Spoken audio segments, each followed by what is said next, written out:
Morning, Krista. Good morning, Jay. How are you? We're back at it. We're back at it. And give me 1 sec. Let me do a little bit of an intro so we can have a friendly conversation, but I want to let people know what we're up to. Welcome to Cultivated Live for Thursday, February 22nd. Now I could have got that part right. 22nd or 23rd. I honestly don't know. I think it's the 22nd. Also known as episode 3. And our goal at Cultivated Live, Cultivated, has been to be reader first, providing the cannabis industry with the most important, insightful, and useful information to our audience. And until this week, it's been our daily newsletter, which I think is great. You should absolutely subscribe, and we'll show how to do that both on LinkedIn and YouTube right now. But we've also added a live stream because we want to meet the industry where they are.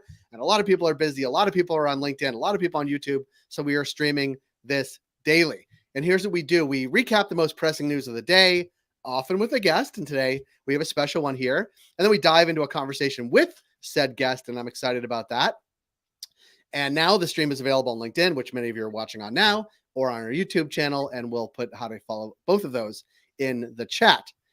And if you're watching on YouTube, I have to say this because the kids are actually home this week. Smash the subscribe button. That's what they told me to say. So make sure you smash the subscribe button, not just press it, but subscribe, but smash it. And the other thing you should know, we're going to try to keep this to 20, 25 minutes a day so you can get on with whatever you're doing for the day. Now, let me welcome my friend and today's guest, the founder and CEO of Vetrina, Krista Raymer. Krista, welcome to episode 3. Thanks. I feel like we're like back doing it again. Here we are. I know we've done a lot together, which has me thinking. When we first met and we did some work together, it was way back in a previous life of mine. Do you know that it was like February, March 2020, like right at the cusp of COVID? Does that sound right? Yeah. I mean, I remember specifically coming across your content online and being like, I don't know how I'm going to meet this guy, but I need to meet this guy so that we can talk about cannabis retail together. And now we've been doing that for like a long time, like 100 years. 100 years. No, and things have changed a lot since the very first time we spoke. When we spoke, there would have been limited licenses in Canada and no saturation yet. So here we are. And I was going to say, like, it strikes me that the industry knows a ton more than it did way back when, but not nearly everything it needs to know about the cannabis industry. And we'll dive into that in a bit after we get through the news. But it's been fun to watch sort of your expertise be welcomed into the industry because it is sorely needed, even still. Old markets, new markets, soon to be markets, all of those things. But I'm glad to be doing this today. I'm super glad to be doing this. And I mean, it's funny. When we first met, it was like cannabis retail, customers coming to the store, products being available, selling whatever was available. And that has evolved and changed in all markets. At the end of the day, these are stores. They're one transaction at a time, one customer at a time. And so the needs of the industry will evolve as like supply changes, but really at the heart of it, it's like, how do we become better retailers, or how do we become better brands that are able to connect with customers? Yeah, we're going to get into that after the news. Is that good? Yeah, let's do the news. Let's jump in. So here we go. It's a good day for cannabis, actually. Australia's parliament on Wednesday held its first hearing on cannabis legalization. Lawmakers were evaluating the Green Party's Senator David Shoebridge's bill. Don't know that guy, but that's not a very cool last name, Shoebridge, which would allow cannabis possession for personal use, set up a national agency that would register cannabis strains and regulate who could grow the plant. The discussion Australia's parliament hit on will sound very familiar to many people following the industry here in North America. Proponents said that low-level cannabis charges gum up Australia's judicial system, and that by legalizing cannabis, they'd free up resources to go after larger issues. And of course, opponents worried that legalization would be akin to tacit endorsement of cannabis use, and that more widespread use could lead to an uptick in mental illness and psychosis. And it seems like we're a long way off of legalization down under, but the ball seems to be rolling, and certainly at Cultivated, we are watching. So, Krista, have you gotten any calls from Australia yet? No calls from Australia. Not for the retail side of things, but a couple of inquiries from the brand product side of things. Yeah, it seems like there was things happening there with some Canadian companies doing work there years ago, and I know that there still are. I think an offshoot of Aurora or one of the parts of Aurora was there. And I remember a couple of other companies were doing some like extraction work or setting up the foundation for what would be an Australian market. I guess it sounds like it is moving forward incrementally or slowly, but that's exciting. Love to get the trip to Australia. That would be a good cannabis trip to do. Maybe we'll take this show on the road and we'll land in Brisbane one day. And we're going to go from Australia to Germany, where also there's lots of conversation. And a key Bundestag committee approved Germany's legalization bill ahead of a planned full floor vote. And there's been lots written about and talked about from Germany in the past few weeks and months and even years. So we'll be watching that. Have you been to Germany on cannabis stuff? There are a couple events there. No, I've never been to Germany for cannabis stuff. Well, we'll go directly from Australia to Germany, or maybe we'll go on the way. But what has me excited is not Germany and a little bit of Australia, but actually Wisconsin. Because those that follow closely or read our newsletter know that the governor and certainly voters want legalization in Wisconsin, and that Wisconsinites do travel to neighboring states to buy cannabis. If you think of Michigan and Illinois and soon to be Minnesota, but Republicans on their behalf, and they run the legislature there, couldn't actually agree on what they wanted to put forward, even though they have the votes to pass anything. So Republicans control the Wisconsin legislature, but Wisconsin Governor Tony Evers signed off on new legislative maps this week, which remove much of the Republican Party's advantage in this crucial swing state. So things could be changing in Wisconsin. It might be a slow road, but things are changing. And Krista, I have some Wisconsin facts for you to get you as excited as I am about a potential Wisconsin cannabis market. Are you ready? Yes, I'm ready. Okay. The population of Wisconsin is about 6 million people, which puts it into the same categories like Maryland, Missouri, Colorado, and Minnesota. So pretty big state. Not a small state. Not a small state. And some of those states, think Maryland and Missouri and Colorado, like actually have billion-ish dollar markets. Missouri is really big, right? Okay. They are in the top half of states when it comes to household income in the US. So I think they're like 22 or 23. So like right sort of in the top half, but right in the middle. Okay. This is important. I don't know if this is important. You're going to tell me. Wisconsinites are in the top 10 states, like in per capita alcohol drinking per year. So like it's a party town, I think. But like I just think Wisconsin is exciting for a whole bunch of reasons: size, sort of expendable income, but also the fact that it shows that even in Republican-controlled legislatures in the Midwest, like they are feeling the pressure to legalize because their voters want it, and because neighboring states are just going gangbusters on selling cannabis to Wisconsin. And you spent a lot of time in Michigan. Like how do they think about neighboring states? Because like, are there places right on the border that just go gangbusters with states that are not legal?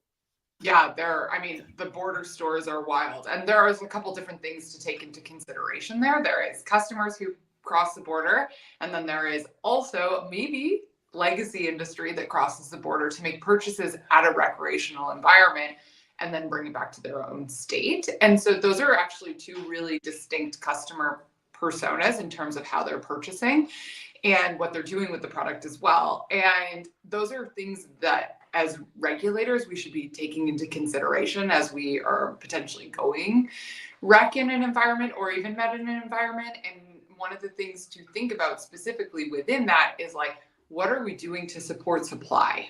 Because if you go to a position like we have maybe seen, for example, in New Jersey, and don't have supply set up kind of right out of the gate, what ends up happening is you continue to support that other industry. The problem, though, is that then the operators in places like Michigan need to be aware and focused on understanding how much of their business is coming from those states and where you could potentially see a retraction. So it's also digging into your own customer persona data and understanding what the purchasing and what the implications could be if we were to see a detraction and over what amount of time.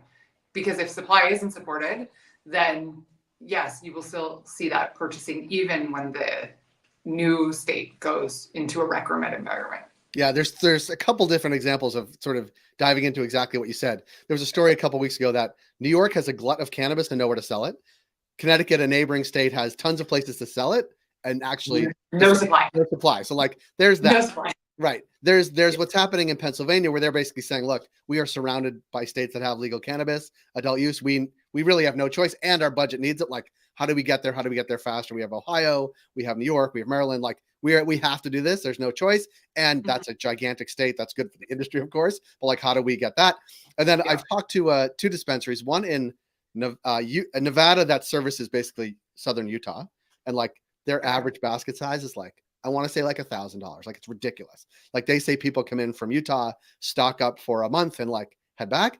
And I know there's a shop, a couple shops on the border of Texas and New Mexico that have to be some of the highest grossing sort of stores in the world, because they are just servicing people crossing the border in Texas where there is no cannabis. So I think everything that you said, what I hadn't thought about though, is like those retailers on the border. What happens when their neighboring states no longer have this sort of influx of people or necessarily have it? So it is an interesting consideration. And with that, we're going to end the news, but get into like the conversation about cannabis retail. And certainly you are among the most well-regarded experts in the cannabis retail space, and retail in general. And I learn from you everything I know about retail. I tell you that all the time. Would it surprise you to know that I now dissect every retail environment, cannabis or not, every time I shop because of you? And I'm like constantly telling my kids and my wife, like, I think they do this because of this, or Krista told me this. So like, what are you, stop. Can we just get the candy bar? Can we just do the thing we're here to do? Do your kids talk about impulse purchasing? No, not yet. It's interesting. It's like once you start to look at the mechanics of how retail environments are operating, whether it's cannabis or not, you start to also dissect and be like, where is there opportunity, or where is there something that should be changed right away to be able to support the customer better?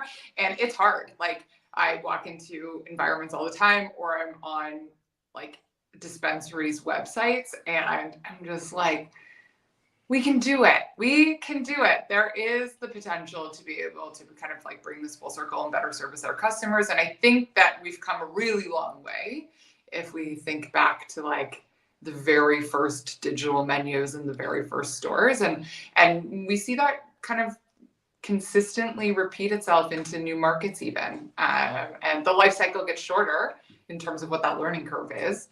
But there definitely is a learning curve and a life cycle. Yeah, well, I actually remember when we first talked and did some content together as part of I don't even know, an event we were doing.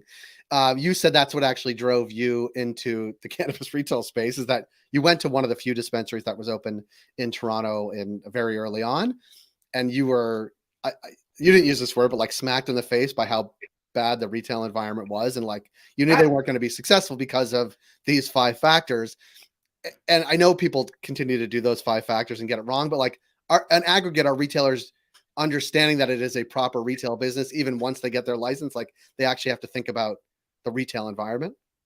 I mean, there's 2 kind of, I would say, mindsets that happen. There is getting close to opening, and you become so focused on the regulatory and compliance aspect. And I totally understand why and how. Like, you have to spend so much time on licensing. You need to make sure that everybody that is hired is going to be onboarded into that regulatory structure as well. You don't want to risk your license. But then once you are operating, then it becomes like, how do we attract customers? Where do we find them? How do we get them into our funnel? And then how do we influence their purchasing, whether that be the frequency that they're purchasing or the basket sizes?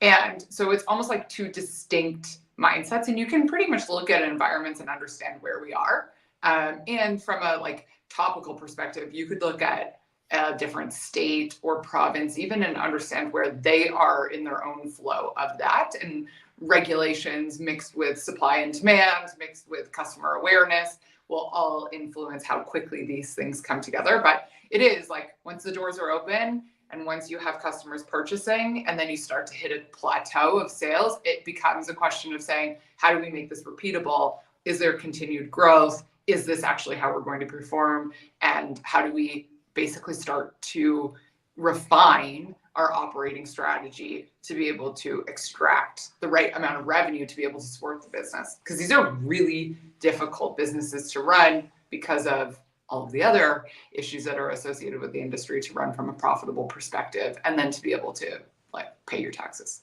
Yeah, right. And actually run a business.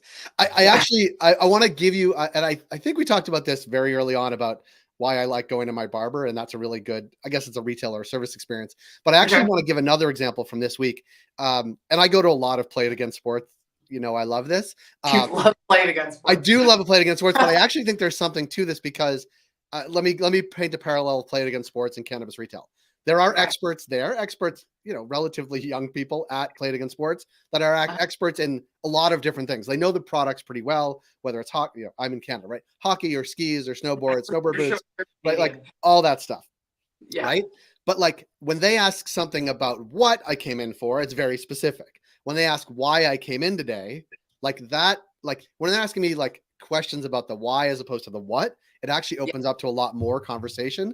And I find I'm spending more money because I'm not just going in to buy the skates. I'm going to buy the skates plus the socks plus the thing. And like it is a different, that initial interaction to understand why I'm there is really important. Like that's something you guys talk about a lot, I feel like. Jay, it's like you previewed our Train the Trainer content. No, what you're like identifying there is really somebody understanding the motivations for coming in so that they can better connect you with the right product versus the driver. There are two components of a transaction. The first one is the driver, and the second part of that is the impulse.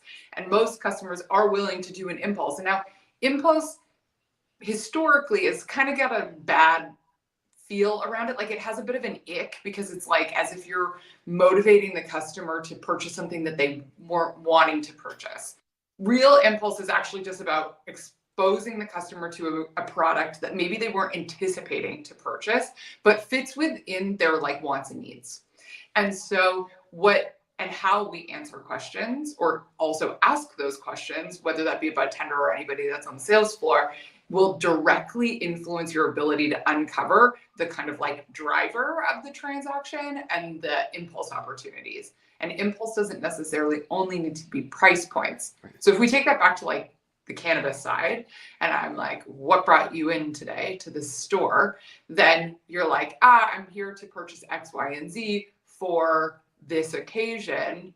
And then the budtender can make recommendations based off of from an impulse perspective that suit that occasion. Yeah. So if you're like going to a cottage for a week and you're asking for a vape, they could also then suggest something that is appropriate for maybe a week's worth of consumption. If you're like, I'm going to a concert tonight and I'm looking for why, they could also recommend something, but the consumption method or like the size of the recommendation needs to match the event.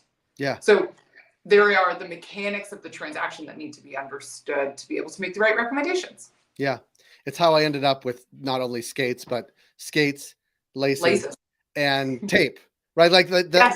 Yes. It's really, it turns in, you know, they were used skates, like a $80 purchase turned into $100, right? Mm-hmm. Laces and tape, right? Like it's a big deal. And the laces and tape, that's so Canadian, of course. I was like, you could not have picked them. Although relevant in Minnesota and Michigan and New England as well, but certainly that's how we got there. So you mentioned something, Train the Trainer. What are you and the team working on at Vetrina? Where are you spending your time? What's going on? Yeah, I mean, we basically have noticed that we're having a lot of the same conversations over and over again with teams that are operating in the space. And so we have developed some content to make deploying that education a little bit easier and faster. And so we've got a Cannabis Retail 100 level, which is really just a core course of the retail basics for people who are in leadership roles within an environment. So supervisors, assistant managers, store managers, to break down the basics. But next week, we are actually dropping a Train the Trainer, which is essentially a set of tools and resources for team members who are responsible for training coaching and training coaching around selling specifically. And so that drops next week with tools like how to open up the questions, how to format and break down those transactions to understand what the mechanics of the transaction are.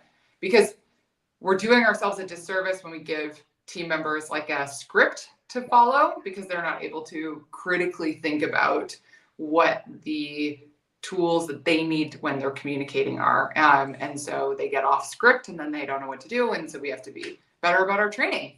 And here we are. I like it. Well, we'll obviously we can put links about how to get in touch with you and the team and what you're talking about.